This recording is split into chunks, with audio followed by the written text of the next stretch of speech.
Assalamualaikum warahmatullahi wabarakatuh. Selamat pagi, bagaimana kabarnya? Masih tetap semangat ya, walaupun kita sekolah di rumah aja. Dan jangan lupa berdoa, semoga corona cepat berlalu dan kita bisa belajar seperti sedia kala. Nah, untuk pertemuan geografi pertemuan kedua, kita masih membahas tentang Indonesia sebagai poros maritim dunia. Kita saksikan dulu ya video berikut ini. Terima kasih. Assalamualaikum warahmatullahi wabarakatuh. Sahabat rumah belajar, jumpa lagi dengan saya, Restu Agus Prapsilo. Hari ini kita akan belajar geografi pada kelas 11, bab posisi strategis Indonesia sebagai poros maritim dunia. Apa saja yang akan kita pelajari pada bab ini? Simak video berikut ini. Yang akan kita pelajari pada video ini adalah yang pertama, letak dan luas Indonesia secara fisiografis. Yang kedua, batas-batas wilayah Indonesia. Dan yang ketiga, hubungan antara letak, luas, dan batas-batas wilayah Indonesia dalam Indonesia sebagai poros maritim dunia. Sahabat rumah belajar pasti tahu bahwa negara Indonesia adalah negara kepulauan terbesar di dunia. Indonesia terdiri dari berbagai pulau, banyak juga terdiri dari lautan. Bahkan Indonesia sepertiganya adalah daratan, sementara 2/3-nya adalah lautan. Indonesia memiliki batas-batas dengan negara tetangga di sekitarnya. Tak hanya itu, Indonesia juga memiliki batas laut dengan negara tetangga. Nah, Indonesia sendiri terletak di antara 2 samudra dan 2 benua. Yuk kita bahas satu persatu letak Indonesia. Yang pertama adalah letak astronomis. Indonesia terletak pada garis astronomis 6 derajat lintang utara sampai 11 derajat lintang selatan. Sementara untuk garis bujurnya, Indonesia terletak 95 derajat bujur timur sampai 141 derajat bujur timur. Pulau terluar adalah untuk paling utara adalah Pulau W dan pulau selatan adalah Pulau Rote. Sementara untuk daerah paling barat adalah Sabang dan paling timur adalah Merauke. Yang kedua adalah letak geografis. Secara geografis, Indonesia terletak di antara 2 benua dan 2 samudra. Yang pertama adalah benua Asia dan yang kedua adalah benua Australia. Sementara untuk 2 samudra, yang pertama adalah Samudra Pasifik dan yang kedua adalah Samudra Hindia. Yang ketiga adalah letak geologis. Indonesia memiliki 2 jalur pegunungan, yaitu Sirkum Pasifik dan Sirkum Mediterania. Dan juga Indonesia terdapat 3 lempeng, lempeng Eurasia, lempeng Indo-Australia, dan lempeng Pasifik. Sehingga Indonesia kaya akan sumber daya mineral. Yang keempat, letak secara geomorfologis. Sudah kita ketahui bahwa Indonesia memiliki bentuk muka bumi yang beraneka ragam. Ada yang berupa pegunungan, bukit, laut, daratan, dataran rendah, dataran tinggi, danau, sungai, dan berbagai macam bentuk muka bumi yang mempengaruhi pola kehidupan masyarakat. Daerah dataran tinggi, penduduknya cenderung jarang. Sementara di daerah dataran rendah, masyarakatnya cenderung padat. Untuk letak yang kelima yaitu letak maritim. Di sini Indonesia memiliki batas laut dengan negara-negara tetangga. Selain itu memiliki batas samudra. Sudah saya jelaskan sebelumnya bahwa Indonesia memiliki batas dengan Samudra Pasifik dan Samudra Hindia. Ditambah lagi Indonesia berbatasan dengan negara Cina dengan Laut Cina Selatan. Sehingga Indonesia memiliki potensi laut yang besar, baik di bidang kelautan maupun bidang perikanan. Selanjutnya kita akan membahas tentang batas-batas wilayah Indonesia. Wilayah Indonesia memiliki batas laut dan juga memiliki batas daratan. Batas wilayah laut Indonesia terbagi ke dalam beberapa batas.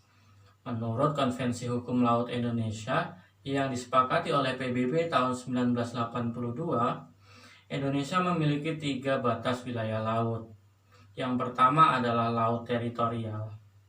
Laut teritorial adalah laut yang diukur sejauh 12 mil. Yang kedua adalah landas kontinen. Landas kontinen adalah wilayah laut yang diukur sejauh 200 mil dari garis dasar. Yang ketiga adalah ZEE atau zona ekonomi eksklusif. Adalah wilayah laut yang diukur 200 mil ke arah laut lepas dari garis pasang surut air laut. Sementara untuk batas daratan, Indonesia berbatasan darat dengan negara Malaysia di Pulau Kalimantan. Indonesia berbatasan dengan Pulau Papua Nugini di Pulau Irian. Dan Indonesia berbatasan dengan negara Timor Leste di Pulau Timor. Nah, yang terakhir adalah batas udara. Indonesia menyepakati tentang Perjanjian Chicago tahun 1944. Di mana setiap pesawat tidak boleh melewati batas udara atau ruang negara manapun tanpa seizin negara tersebut. Nah, sekarang bagaimana kaitannya antara letak, luas, batas wilayah Indonesia sebagai poros maritim dunia? Kita ketahui di awal tadi sudah saya jelaskan bahwa letak Indonesia terletak di 6 derajat lintang utara sampai 11 derajat lintang selatan dan 95 derajat bujur timur sampai 141 derajat bujur timur, sehingga Indonesia adalah negara pada iklim tropis. Pada negara iklim tropis memiliki kelembapan yang tinggi, sinar matahari yang cukup, penyinaran matahari yang cukup, sehingga morfologinya cocok untuk potensi darat. Yang kedua, letak strategis tadi antara 2 benua dan 2 samudra. Sehingga apa yang terjadi? Indonesia cocok sebagai garis silang antara perhubungan laut, perhubungan darat, dan perhubungan udara. Yang ketiga adalah Indonesia cocok untuk menjadi negara maritim. Kalau kita lihat kejayaan masa lalu, Indonesia memiliki kerajaan-kerajaan yang hebat seperti Kerajaan Sriwijaya dan Kerajaan Majapahit yang merupakan kerajaan-kerajaan maritim hingga mampu menguasai wilayah se-Asia Tenggara. Nah, sebagai anak muda, sebagai generasi penerus bangsa, marilah kita sama-sama mendorong dan mendukung bagaimana terciptanya Indonesia sebagai poros maritim dengan semangat belajar dan pantang menyerah, sehingga terwujudlah Indonesia sebagai poros maritim dunia melalui penduduk yang berkualitas dan sumber daya yang unggul. Nah, demikianlah video pembelajaran kita tentang posisi strategis Indonesia sebagai poros maritim dunia.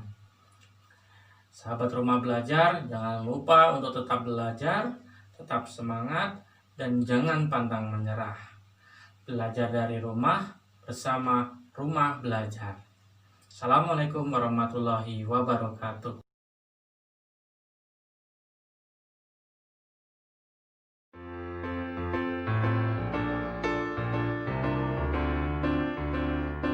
Indonesia dengan luas laut terpanjang kedua di dunia dengan kekayaan sumber daya lautnya yang berlimpah membuat negara kepulauan ini kaya akan berbagai jenis ikan.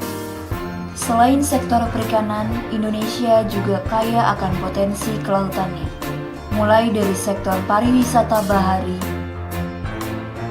energi terbarukan, transportasi laut,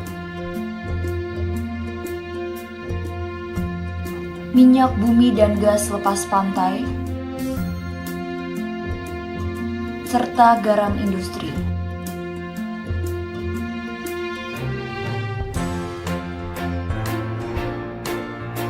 Dengan kekayaan sumber daya laut yang dimiliki, Indonesia harus mampu menjadi poros maritim dunia. Seperti yang tertuang dalam visi misi Presiden dalam nawacita untuk memperkuat jati diri sebagai negara maritim. Untuk itu, Indonesia harus memiliki kemampuan dalam memfasilitasi kegiatan maritim, pengelolaan dan pengembangan sumber daya kelautan, serta menjaga kedaulatan negara.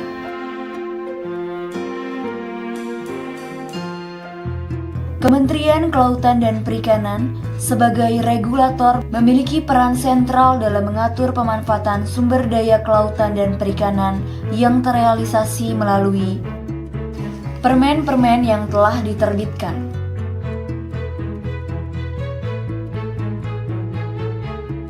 Memberantas illegal, unreported, and unregulated fishing.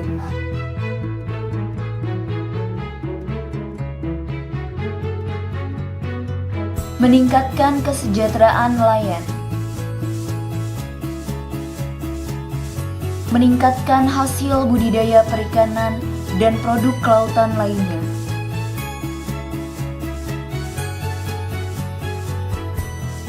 Memajukan masyarakat pesisir dan pengelolaan pulau-pulau yang ada di Indonesia. Mewujudkan sumber daya manusia kelautan dan perikanan yang terampil, memasarkan hasil perikanan dalam bentuk produk olahan perikanan, meningkatkan kualitas dan mutu hasil perikanan untuk meningkatkan nilai tambah, mengembangkan dan selalu berinovasi di bidang teknologi kelautan dan perikanan, serta mengupayakan Indonesia mampu swasembada pangan di sektor kelautan dan perikanan. Untuk mewujudkan cita-citanya, Indonesia menjadi negara poros maritim dunia tentunya bukanlah pekerjaan yang mudah. Oleh karena itu, Kementerian Kelautan dan Perikanan mengajak partisipasi para stakeholder di bidang kelautan dan perikanan serta masyarakat untuk bersinergi membangun Indonesia menjadi negara poros maritim dunia.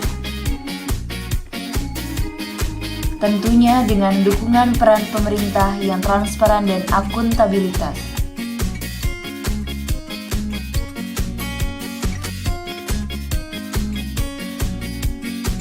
Mari bersama kita wujudkan Indonesia menjadi poros maritim dunia yang maju, kuat, dan